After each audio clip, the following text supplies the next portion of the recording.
Hi, I'm Unn Swanström, a UX and product designer.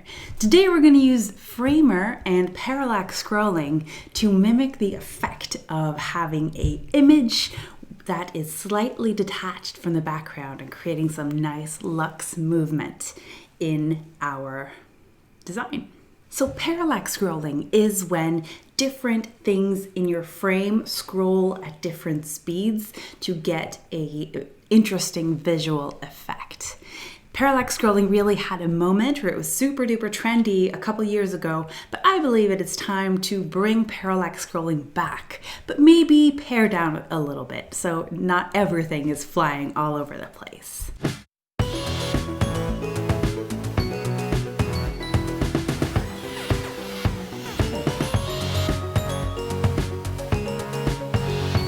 First things first, download a nice image from Unsplash and try to find an image that has some dimension, some layers in it, so that you can get a cool parallax effect.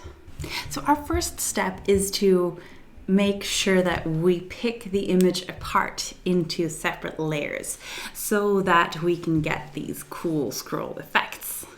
And I choose to do this in Photoshop. Photoshop has gotten really good in the past couple of years with how they, with like quick selection and motive selection.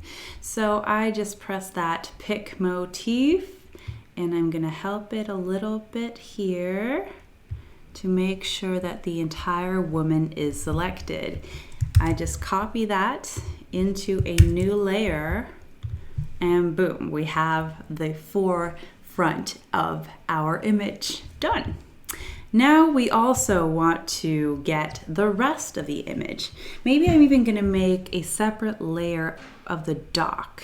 So the first thing I want to do is I'm gonna Photoshop this woman out of the image. I'm gonna duplicate that layer, and then I'm going to use this Band-Aid button, the smart whatever it's called. We are going to just paint her out of the image. So I'm going for a larger brush and I'm just gonna paint over top the woman to get her out. And this is a really, really quick way to do this. And boom, she is out. I'm gonna go in with my clone stamp and just correct here a little bit. So now I'm going to go ahead and use my motif selector again, pick motif, and it gets pretty good. So I want the dock here as my middle layer of this image. So I'm going to copy that into its own layer. There we go. So I can have just that, or just the woman, or just the background, and then I can combine them. So I am going to quick export these as PNGs. Just save them in my downloads folder. Okay, so now we are in Framer. Or let's make our first frame and make that, you just hit F and go to, I want this to be the size of my MacBook. There we go.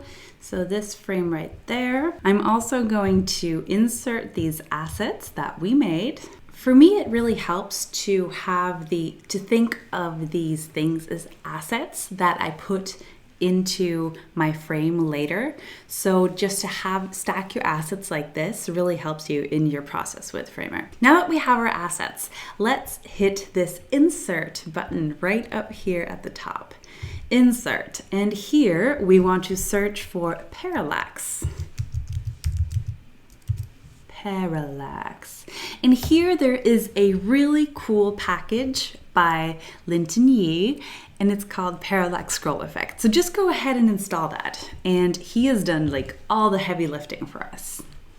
So we won't have to code anything. We can just go.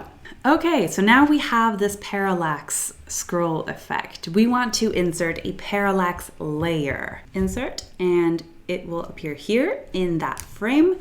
and we will drag this little dot over to this asset. And now that asset will appear in that Parallax Scroll frame.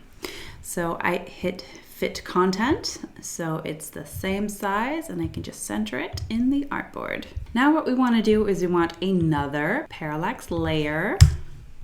There we go, put it in the frame, link it to the dock, so the dock fills it, fit content, and then we just want to place that over where the dock is in the main image. And now we do the same one more time. Parallax layer. What you also can do is just like copy and paste that parallax layer and link that copy to the next asset. And what doesn't work if you do that, then you don't have to go into the insert menu, but it doesn't work to hit fit content. It just adjusts the height. So then you need to adjust the width yourself, but that's fine. I have all 3 pieces of this parallax puzzle in my main frame. What I want to do now is set the scroll, how they behave on scroll.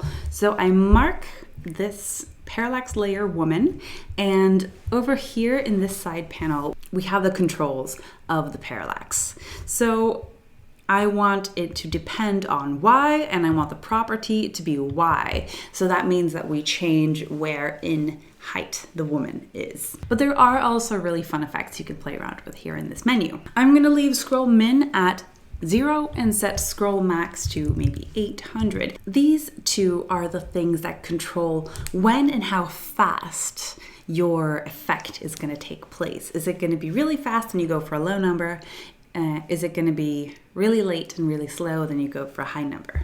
There is a relationship between how tall your artboard is and what number you should have for the scroll max.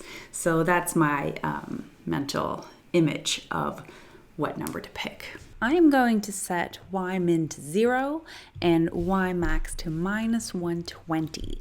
And that means she is going to move slowly upwards.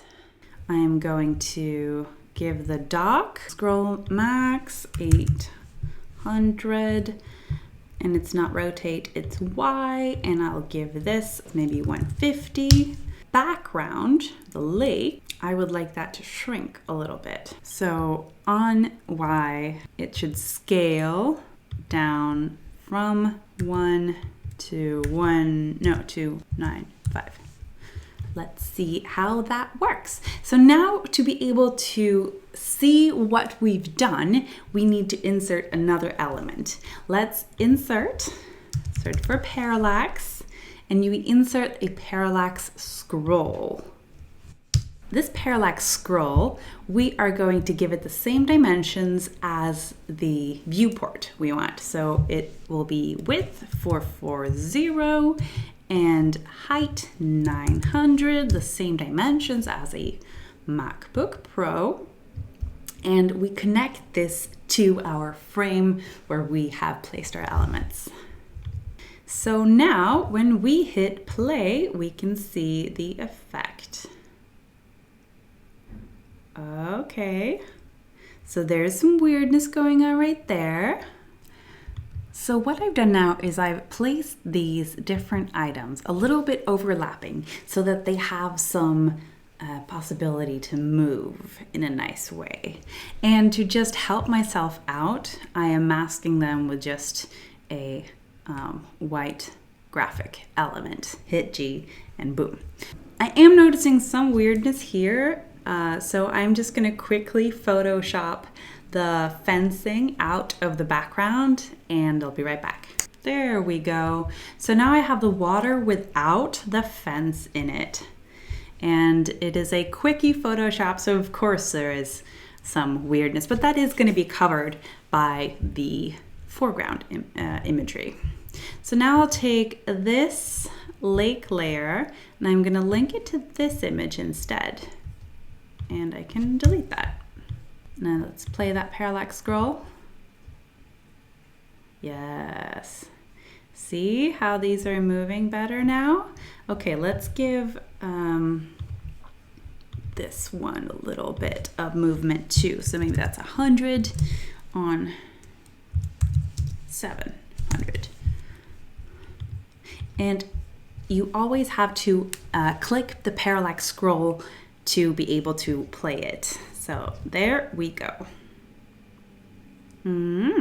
See how there's a little bit of movement right here by the lake, the shadow, and she moves more. So now I'm just going to go ahead and design the rest of this blog post. So, and just like that, we have a blog where we use a parallax effect to give the imagery some extra depth. Oh, I just love what you can do with a little bit of creativity and a really strong prototyping tool. My name is Unn Swanström, and thanks for watching. See you next time. Bye.